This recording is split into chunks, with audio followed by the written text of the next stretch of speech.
اعوذ باللہ من الشیطان الرجیم، بسم اللہ الرحمن الرحیم۔ آج ہم حدیث نمبر 8 پڑھیں گے۔ اس حدیث مبارکہ کے اندر نبی کریم صلی اللہ علیہ وآلہ وسلم نے 4 چیزوں سے پناہ مانگی ہے۔ اکثر یہ جو ہے اس حدیث سے شارٹ کویسچن بھی آپ کو آ جاتا ہے کہ وہ کون سی 4 چیزیں ہیں جن سے رسول اللہ صلی اللہ علیہ وآلہ وسلم نے پناہ مانگی ہے۔ اس حدیث مبارکہ کا پہلے ترجمہ دیکھتے ہیں۔ عن ابی ہریرہ رضی اللہ تعالیٰ عنہ قال، حضرت ابی ہریرہ رضی اللہ تعالیٰ عنہ سے روایت ہے کہ کان رسول اللہ صلی اللہ علیہ وسلم، کہ رسول اللہ صلی اللہ علیہ وآلہ وسلم نے فرمایا، یقول، آپ فرماتے ہیں، اللہم انی اعوذ بک من الاربع، اے اللہ میں آپ سے 4 چیزوں کی پناہ مانگتا ہوں۔ من علم لا ینفع، ایسا علم جو نفع نہ دے، ومن قلب لا یخشع، ایسا دل جس کے اندر خوف نہ ہو، ومن نفس لا تشبع، اور ایسا نفس جو کبھی مطمئن نہ ہو، ومن دعاء، اور ایسی دعا لا یسمع، جو سنی نہ جائے۔ اے اللہ میں آپ سے 4 چیزوں کی پناہ مانگتا ہوں، ایسا علم جو نفع بخش نہ ہو، ایسا دل جس کے اندر خوف نہ ہو، ایسا نفس جس کے اندر مطمئن ہونا نہ ہو یا جس کے اندر اسیری نہ ہو، اور ایسی دعا جو سنی نہ جائے۔ اس حدیث مبارکہ سے ہمیں اندازہ ہوتا ہے کہ نبی کریم صلی اللہ علیہ وآلہ وسلم نے کس طرح ان 4 چیزوں سے پناہ مانگی ہے۔ پہلی حدیث کے پہلا جو اس کی چیز ہے اس کے اندر بتایا گیا، علم کی آپ کو جانتے ہیں کہ 2 قسمیں ہیں، ایک علم نافع اور ایک علم غیر نافع۔ علم نافع مفید علم کو کہتے ہیں، جس کو حاصل کر کے ہمیں اپنی ذات کو بھی فائدہ ہے، ہمارے خاندان کو بھی فائدہ ہے اور ہمارے معاشرے کو بھی فائدہ ہے۔ اور دوسرا علم غیر نافع جس کا نہ ہماری ذات کو کوئی فائدہ ہے، نہ ہمارے خاندان کو کوئی فائدہ ہے اور نہ ہی ہمارے معاشرے کو کوئی اس کا فائدہ ہے، بلکہ وہ نقصان پہنچاتا ہے معاشرتی نظام کو، خاندانی نظام کو اور انسان کی صحت کو۔ جیسے کہ آپ دیکھتے ہیں کہ انٹرنیٹ کے اوپر ایسی بہت سی ویب سائٹس، ایسی بہت سی ویڈیوز اور ایسی بہت سی فحش قسم کی معلومات موجود ہیں کہ جنہیں حاصل کرنا ایک نوجوان کے لیے، خواہ وہ لڑکا ہے یا لڑکی ہے، اس کے لیے انتہائی ضرر رساں ہے، کیونکہ اس سے نہ صرف اس کی اخلاقی تربیت خراب ہوتی ہے بلکہ اس کی ذہنی صحت کے لیے بھی وہ چیز مفید نہیں ہے، اس کی جذباتی صحت کے لیے بھی وہ چیز نقصان دہ ہے، کیونکہ اتنی ارلی ایج کے اندر اس طرح کی غلط چیزوں کو جب بچے دیکھتے ہیں تو اس سے ان کی اخلاقی تربیت بھی خراب ہوتی ہے، ان کی ذہنی صحت بھی خراب ہوتی ہے، اور آپ جانتے ہیں کہ ذہنی صحت کے ساتھ ہی ہماری جسمانی صحت اٹیچ ہے۔ جن لوگوں کی جو ذہن جو ہے برائی کی طرف آمادہ ہو جاتا ہے تو ان کی جسمانی صحت بھی آہستہ آہستہ خراب ہونا شروع ہو جاتی ہے۔ تو اس لیے ہمیں ان تمام غیر مفید علم جو ہمیں انٹرنیٹ کے ذریعے ملتا ہے، فلموں کے ذریعے ملتا ہے یا ایسے ڈراموں کے ذریعے ملتا ہے کہ جن میں اصلاح کی بجائے آپ کے اخلاقی بگاڑ کی طرف معاشرہ جاتا ہے، بچنے کی کوشش کرنی چاہیے، اور اس کی جگہ ہمیں علم نافع کی دعا کرنی چاہیے کہ اللہ تعالیٰ ہمیں مفید علم عطا فرما، کیونکہ اسی مفید علم کے ساتھ آپ کی اپنی ذات کو بھی فائدہ ہوتا ہے، آپ برائیوں سے بچتے ہیں، آپ کو اچھائیوں کا پتہ چلتا ہے، اور آپ جو ہے آپ کا جو سارا کیریئر ہے وہ سارے کا سارا اسی کے اوپر بیسڈ آن ہوتا ہے کہ آپ کو اچھی جابز ملتی ہیں، انہی جابز کے ساتھ آپ کا مستقبل اٹیچ ہوتا ہے، آپ کو کل کو خاندان کے لیے بھی مفید ہوتا ہے وہ علم آپ کے لیے، اور پھر آپ کے ایک معاشرے کی بھی تشکیل ہوتی ہے۔ اور علم جو غیر نافع ہے وہ نہ صرف آپ کو نقصان پہنچاتا ہے، آپ کے خاندان کو نقصان پہنچاتا ہے اور آپ کے معاشرے کو بھی ایسے لوگوں سے محروم رکھتا ہے جو اس کے لیے مفید ہوتے ہیں۔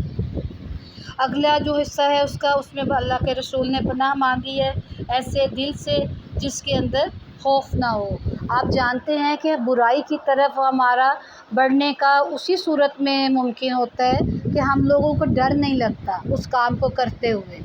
یا اگر ہمیں پہلی دفعہ ڈر لگتا ہے تو پھر ہم جب اس کام کو دوسری دفعہ کرتے ہیں تو ہمیں ڈر نہیں لگتا۔ تو اگر ہمارا دل اچھا ہو، ہمارا دل نیک ہو، تو اگر ہم پہلی دفعہ اگر ہم اول تو پہلے ہم غلطی سے ہی بچیں گے، اللہ کے خوف سے، اللہ کے رسول کے خوف سے، لیکن اگر شیطان کے بہکاوے میں آ کے ہم سے کوئی غلطی ہو بھی جاتی ہے تب ہمیں اس پر ڈٹائی نہیں کرنی ہے، بلکہ توبہ کی طرف جانا ہے کہ ہم اس ایکٹ کو دوبارہ، اس غلط فعل کو نہ کریں۔ اور یہ اسی صورت میں ممکن ہے کہ آپ کا دل جو ہے وہ صالح ہو، آپ کا دل جو ہے وہ نیکی کی طرف آپ اسے مائل کریں۔ اور اسی طرح ہم بہت سی برائیاں جو ہیں اس میں اللہ اور اس کے رسول کے خوف کے بعد والدین کا خوف بھی آ جاتا ہے، جیسے کہ میں بات کر رہی تھی کہ ہم بہت سی برائیوں سے اس لیے بھی بچ جاتے ہیں کہ ہم یہ سوچتے ہیں کہ ہمارے ابو کیا کہیں گے، امی نہ دیکھ لیں مجھے یہ کام کرتے ہوئے۔ ایون چھوٹے بہن بھائیوں سے بھی بعض اوقات ہمیں ڈر لگتا ہے کہ اگر ہم نے یہ کام کیا تو وہ امی کو بتا دیں گے۔ تو بیٹا یہ کمزوری نہیں ہے، بلکہ یہ اللہ تعالیٰ نے ہم لوگوں کو برائی سے بچنے کے لیے مختلف ہمارے لیے ایک آپ سمجھ لیں کہ یہ ہمارے لیے مختلف مائل سٹونز ہیں، یہ ہمیں روکنے کے لیے مختلف ہتھیار ہیں یا مختلف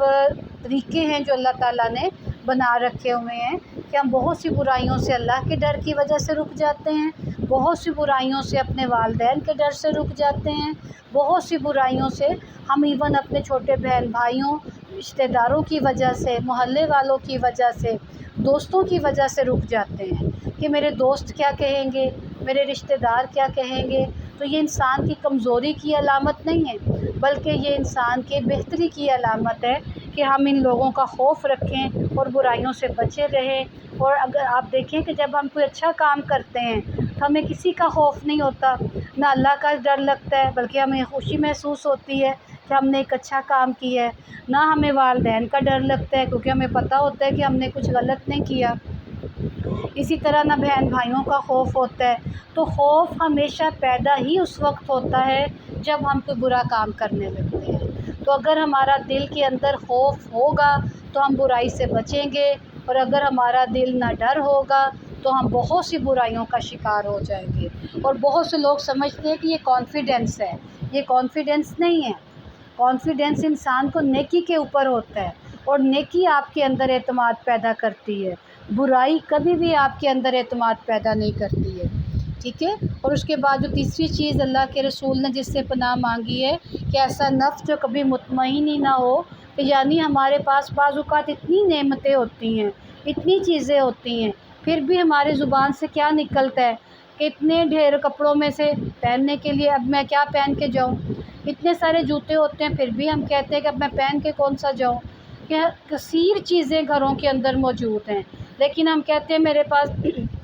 پہننے کے لیے کچھ نہیں ہے، یا ہم کہتے ہیں جی اتنی ساری کھانے پینے کی چیزیں گھر میں موجود ہوتی ہیں پھر بھی ہم کہتے ہیں جی کچھ بھی نہیں ہے کھانے کے لیے، یہ بھی کوئی کھانے والی چیز ہے۔ تو بہت ساری نعمتوں کے باوجود بھی ہمارا دل جو ہے وہ اطمینان محسوس نہیں کرتا، تو ہمیں اس چیز سے بھی باز آنا چاہیے، بلکہ اللہ کی نعمتوں پر شکر گزاری کرنی چاہیے۔ اور اس کے بعد جو چوتھی چیز وہ دعا، جسے اللہ سنے نہ، اللہ کے رسول نے اس سے پناہ مانگی ہے۔ آپ جانتے ہیں کہ انسان اور اللہ کا تعلق کس کے ساتھ قائم ہے؟ دعا کے ساتھ قائم ہے۔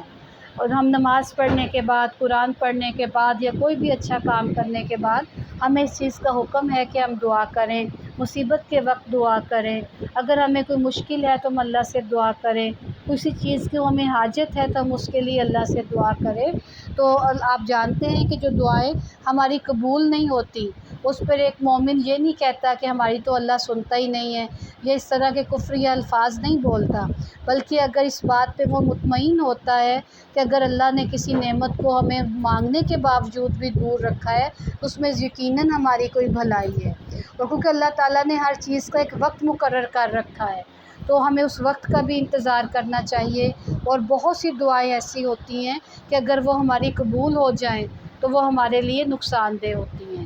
قیامت کے روز اللہ تعالیٰ کے رسول نے فرمایا ہے کہ اگر جو دعائیں ہماری قبول ہونے سے رہ جائیں گی، قیامت کے روز اسے جب اس کا اجر ملے گا تو انسان اس وقت یہ خواہش کرے گا کہ کاش میری دنیا کے اندر کوئی بھی دعا قبول نہ ہوئی ہوتی۔ تو آپ دیکھیں کہ اللہ کے رسول نے ایسی دعائیں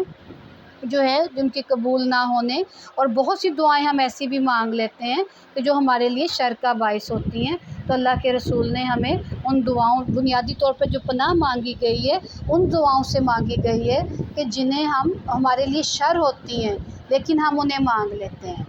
تو ہمیں اس چیز کا جو ہے میں امید کرتی ہوں کہ اس حدیث کو پڑھنے کے بعد ہم لوگ اپنے حصول علم کے ذرائع کو بھی درست کریں گے اور اپنا جو ہے اپنے دل کی حالت اور کیفیت کو بھی درست کریں گے کہ اللہ کے خوف کو پیدا کریں گے، والدین کے خوف کو پیدا کریں گے، معاشرے کے خوف کو پیدا کریں گے، اور اس کے بعد ہم لوگ جو ہیں ایسی جو ہے اپنی طبیعت کو بہتری کی طرف لائیں گے کہ جو نعمتیں حاصل ہیں ان پر اللہ کا شکر ادا کریں، جو نعمتیں نہیں ہیں ان کے لیے اللہ تعالیٰ سے دعا کریں،